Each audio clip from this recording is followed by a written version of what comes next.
Sunrise with us this morning to review the papers. Our retail expert Kate Hardcastle and the photographer Cambridge Jones. Welcome to you again. Kate, you're going to kick us off this section with a story in The Sun. The PPI scandal rumbles on. Well, it's actually going to be our biggest financial scandal ever now, bigger than the pension scandal, and it's going to cost a record 13 billion, it's predicted, and it's basically a story just saying that the banks are going to set aside even more money to deal with this. It is obviously a massive challenge. People have been so unfairly treated, but my concern on this is, my goodness me, how many more texts and phone calls are we all going to get now?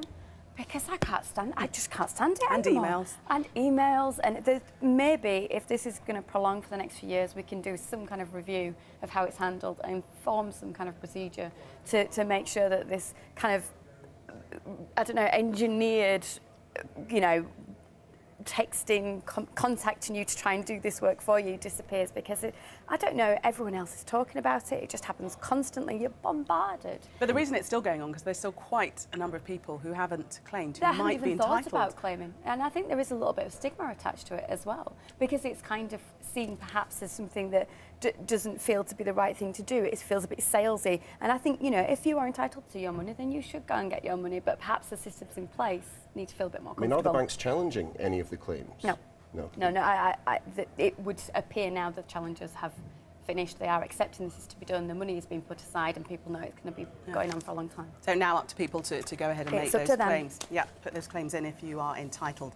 Let's move on to a story concerning a fellow broadcaster who's lost one of his BBC shows, and he's not gone quietly. This is in The Independent concerning Danny Baker. Well, picking up on Kate's point about putting procedures in place and structure, I think maybe we could also help radio stations work out a better way to sack people. Because this happens again and again, doesn't it? I mean, I'm thinking about even to Chris Evans. Didn't Chris Evans do something similar? There's been a sort of string of people who, when they're asked to leave, decide to use the airwaves to attack. And Danny Baker sounds as though it's kind of taken the crown here.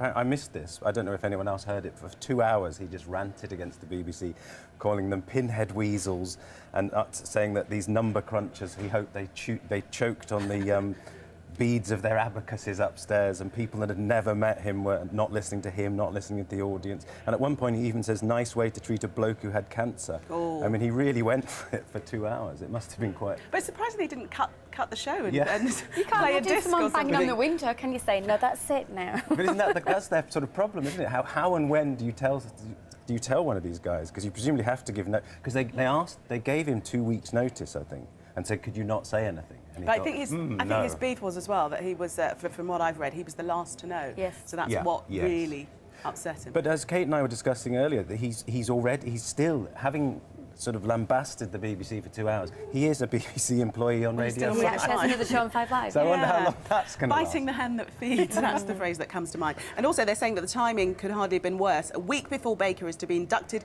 into the Radio Academy's Hall of Fame. Love it. In a special section. Let's have a look at the Mail. Rooney's little horror, Kate.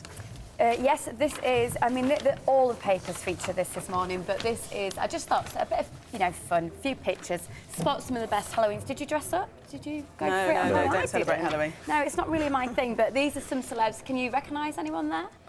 No. No, OK, so we've got... I think that's the idea. Yeah, we've got Kate Holly. Yeah, Kate Moss up there. We've got Holly Willoughby with a very scary gouged face zip thing going on the top left there. But the little joker is Wayne Rooney's son, who's really gone for it. I dread to think how much that costume might have cost. My little girl wore a pirate outfit that was definitely less than £10. That really looks like the works. But yeah, paper after paper covering this, great fun. But I'm just amazed how big Halloween has become as a spend in this country. It has. I mean, years ago, I don't really remember growing up with Halloween. It's sort of an Americanism that's been imported. We've really bought into it, and so therefore, in retail, when we say things can't be done, isn't it amazing how this event's come to life and created a market for itself? So if you're inventive, there is opportunity. And trick and treat as well. Did anyone do that growing up? No. I don't. No, we used to go out, but you'd have to tell a joke or something, do something. Oh, my producer's saying in my ear that he did trick or treat. I did it all the time. You had to perform. How old is your producer? Yeah, we had to sing for ourselves. I can't possibly tell you how old my producer is.